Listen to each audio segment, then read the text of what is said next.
Cum cânti Hora Bucureștilor la Orga? Rămâi până la final ca să-ți arăt cum să o cânti și îți voi lăsa și acordurile pentru mâna stângă.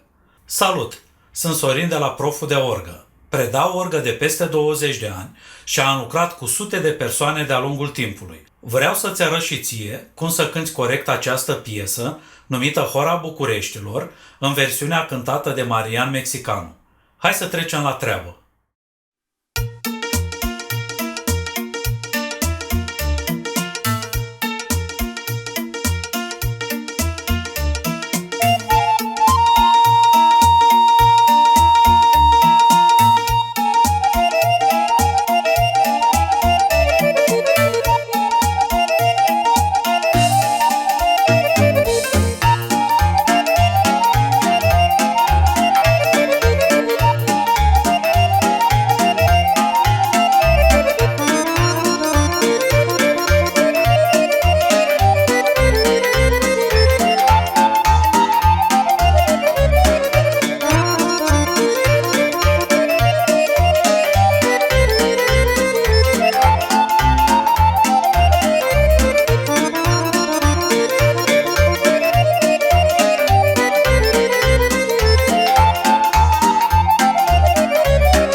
Piesa este cântată în si bemol major. Voi cânta piesa pe diferite nivele ale tempoului ca să-ți fie mai ușor să o înveți. Hai să cântăm piesa pe tempo de 40.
Hai să o cântăm și fără ritm.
Acum hai să-ți arăt și acordurile cu mâna stângă.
Dacă vrei să afli nivelul tău la orgă și cum poți învăța mai rapid și ușor, apasă pe linkul din primul comentariu ca să programăm o testare gratuită de 15 minute și scrie-mi pe WhatsApp: vreau să programăm.